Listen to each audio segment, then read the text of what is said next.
Welcome back to Gershwin Woodcraft Rigs and Jigs edition.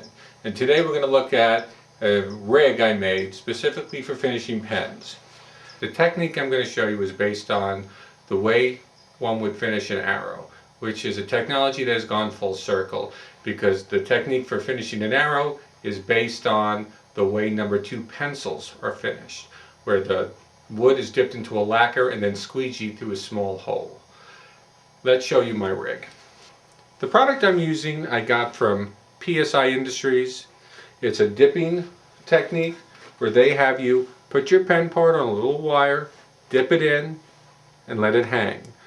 The problem I ran into with that is it would naturally build up on the bottom and you'd get an uneven finish. It would take a long time to finish, and it also had a very thick, heavy buildup on it. I just wasn't too pleased with it. So therefore, I went to my archery technique and I built a device like this. It's just a simple little frame. It's got a hole here. I took a bicycle tire inner tube, punched a little hole on it.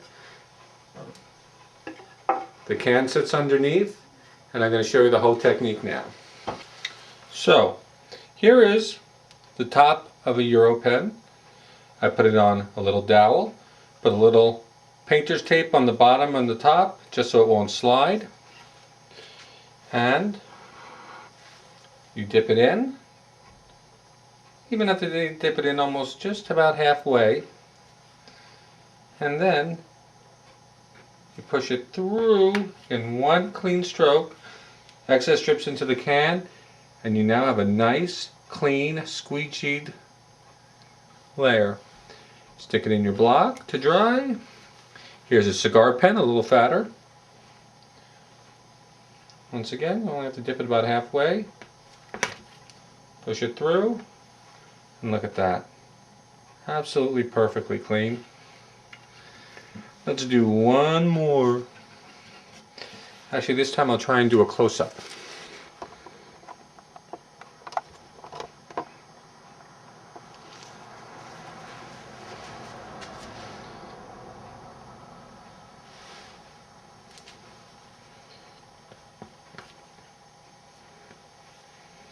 Look at that. And now the great part is, since you've squeegeed all the stuff you don't need, this first one is already dry, which means I can now just do another quick coat.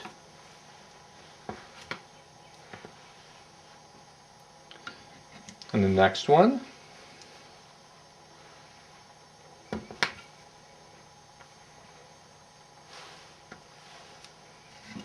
And the next one.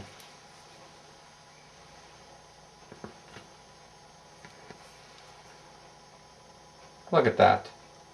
Couldn't ask for a better finish.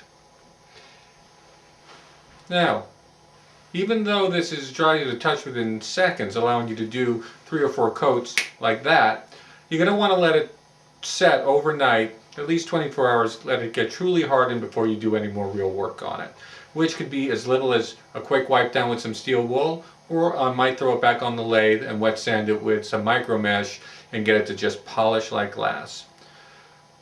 Be sure to always work in a well ventilated room, use plenty of safety equipment. The most macho turner is a guy who's going to still be turning at 90. I hope you enjoyed this whole project. I hope you'll come back for more. Go to gershwinwoodcraft.com to see more of my work, and thank you.